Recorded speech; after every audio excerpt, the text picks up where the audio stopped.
आपका first Bihar news में स्वागत है। सच्चाई की आवाज जनता के साथ। आपकी सत्ता हुई तो क्या शराबबंदी पर आपका क्या रहेगा? दो बातें। पहले तो आपने वीडियो अभी देखा होगा, लेकिन 5 मई 2022 को जब जन स्वराज अभियान की मैंने घोषणा की, उसी दिन ये तीनों उद्देश्यों की भी घोषणा की। उसी दिन ये कहा कि पार्टी बनेगा ही बनेगा, उसको लेकर कोई किंतु परंतु नहीं है। खैर वो बहुत महत्वपूर्ण नहीं है, आपको अभी पता चला तो अभी पता चला। जहां तक शराबबंदी का सवाल है तो मैं पहला व्यक्ति हूं बिहार में सामाजिक राजनीतिक जीवन में जिसने ये कहा है कि बिल्कुल शराबबंदी को हटाया जाना चाहिए। शराबबंदी का कोई तुक नहीं है और इसके 4 वजह भी मैंने बताया है क्यों हटाया जाना चाहिए।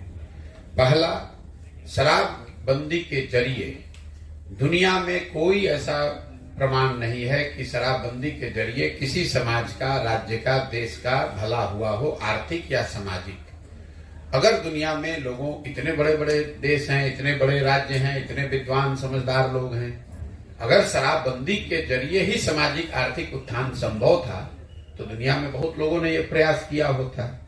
ऐसा कोई प्रमाण दुनिया में है नहीं। दूसरा, कुछ लोग ये बताते हैं कि ये गांधी जी के विचार से प्रेरित है, इसलिए शराबबंदी लागू किया गया है। कम से कम नीतीश कुमार या उनके चाटुकार नेताओं, अफसरों का ये दावा है। तो मैं इस बात को भी लेकर मैं पहले दिन से कह रहा हूं कि जो भी गांधी को पढ़ने समझने का दावा करता है, उनको ये खुली चुनौती है कि मुझे गांधी जी का वो वाक्य लिखा हुआ या बोला हुआ दिखा दे जहां गांधी जी ने ये कहा है कि शराबबंदी शराबबंदी करने के लिए कानून बनाया जाए।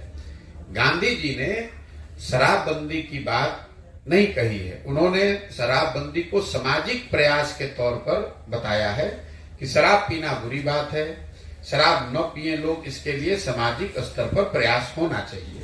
उन्होंने ये नहीं कहा कि देश में कानून बनाकर शराब पीने वाले को जेल में डाल दिया जाए, इस काम को अवैध घोषित कर दिया जाए। इसका उदाहरण एक आप ऐसे समझिए, गांधी जी ने कहा कि वेजिटेरियन होना, शाकाहारी होना अच्छी बात है, और कोई आकर ये कानून बना दे कि जो भी शाकाहारी नहीं है उस सबको जेल में डाल दिया जाएगा। ये तो गांधी जी ने कहा है, गांधी जी ने ये नहीं कहा है। उन्होंने इसको एक सामाजिक वर्चू के तौर पर बताया है कि शराब नहीं पीना चाहिए और उसके लिए समाज को प्रयास करना चाहिए।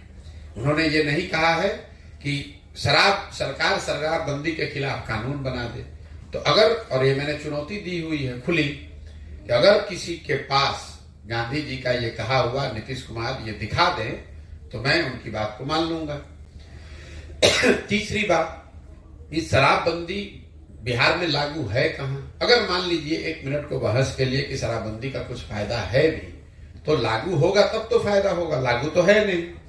शराबबंदी के नाम पर बिहार में शराब की दुकानें बंद हो गई और होम डिलीवरी चालू हो गया। तो ये तो आप देखते हैं पूरी दुनिया में बहुत सारे सामान आप ऑनलाइन खरीदते हैं, अमेजोन से, फ्लिपकार्ट से, दुकान पर जाने की जरूरत नहीं है। तो ये तो नीतीश कुमार का ऑनलाइन शॉपिंग मॉडल है जिसमें शराब की दुकान बंद है और होम डिलीवरी चालू है।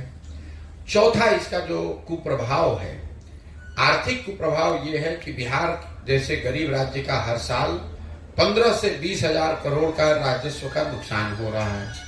और ये पैसा जा कहां रहा है? ये पैसा जा रहा है शराब माफिया के पास, सरकार में जो बैठे हुए भ्रष्ट अधिकारी हैं उनके पास। और इसका सामाजिक जो पहलू है, जिन महिलाओं के एम्पावरमेंट के नाम पर इसको लागू किया गया है, एक पहलू वो बताया जाता है, तो सबसे ज्यादा इससे प्रताड़ित भी महिलाएं ही हैं। आपने जो कहा 10 लाख लोग जेल में नहीं है, जब से शराबबंदी लागू की गई है तो बिहार में 6,37,000 से ज्यादा शराबबंदी से जुड़े हुए केस रजिस्टर किए गए हैं। उसमें से करीब 1.25 लाख केस, 1,25,000 के आसपास केस अभी भी थानों में, न्यायालयों में लंबित है। और ज्यादातर ये लोग वो हैं जो समाज में गरीब हैं, वंचित हैं, पिछड़े हैं, क्योंकि उनके पास साधन है नहीं। जब ये केस हो जाता है और लोग जेल में होते हैं या थाने कोर्ट कचहरी में दौड़ते हैं, तो सबसे ज्यादा प्रताड़ित महिलाएं होती है, क्योंकि पुरुष तो पकड़ लिया गया। और जिस महिला के एम्पावरमेंट के नाम पर आपने एक कानून लागू किया, अब उसी को थाने में जाके दौड़ना पड़ता है, वकील के सामने दौड़ना पड़ता है, अपना गाना, जेवर, पैसा जो है उसको बेचकर काम करना पड़ता है। इन चारों पहलुओं को मैंने विस्तृत तौर पर पहले भी समझाया है और इसी आधार पर मैं शराबबंदी के बिल्कुल खिलाफ में हूं। जहां तक आपने भाजपा की बात कही तो सम्राट चौधरी जैसे लोगों का तो बोलने का कोई मतलब है नहीं। अभी तो कल तक जब ये सरकार में थे नीतीश कुमार के साथ, तभी 1 साल पहले तक सरकार चला रहे थे, तब तो खुद ही शराबबंदी लागू करने के पक्ष में थे। अगर आज विरोध कर रहे हैं या पक्ष में कर रहे हैं, उनके बोलने का मतलब क्या है? तेजस्वी यादव 1 साल पहले तक उनको शराब माफिया दिख रहा था और आज उनको शराबबंदी में फायदा दिख रहा है। जीतन राम मांझी के लड़के अभी मंत्री थे, तब उनको शराबबंदी नहीं दिख रहा था।